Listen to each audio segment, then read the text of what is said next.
Blouse ইস্ত্রি করা দেখে নিই। ব্লাউজটি আমি উল্টো দিক করে রেখেছি, এবার ইস্ত্রিটা দিয়ে চেপে চেপে ইস্ত্রি করছি। দেখছেন তো কেমন দেওয়ার পর কাপড়টা কেমন সোজা প্লেন হয়ে যাচ্ছে। যখন ইস্ত্রির ওই গরম তাপটা পড়বে তখন কাপড় এরকম সোজা হয়ে যাবে, আর কুঁচকে থাকবে না। একটু চেপে চেপে দেবেন।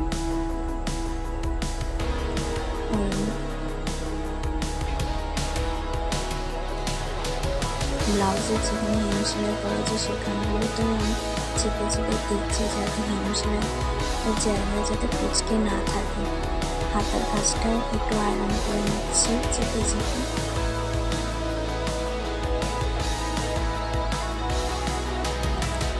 আর বেশি কুঁচকে থাকলে সামান্য জল ইউজ করতে পারো।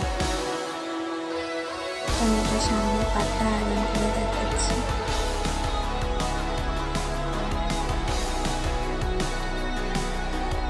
এটা হুকের ঘরের সামনেটা।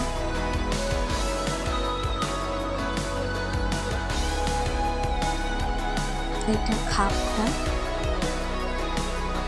একেবারে আয়রন নিয়ে বসিয়ে দেবেন না।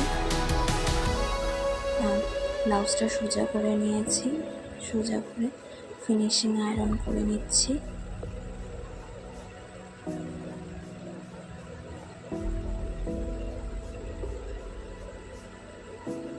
এই যে একটু খেয়াল করুন,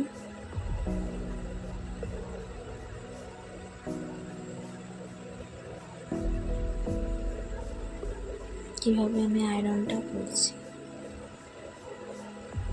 একটা বালিশ মতন রেখে দেবেন, তাতে ওই খাপের ভিতর দিয়ে আর কি আয়রনটা করলে আয়রনটা খুব ভালোভাবে হবে। তো মোটামুটি আমার কাছে ওটা ছিল না, তাই মোটামুটি যেরকম বলেছে করেছি। ধন্যবাদ।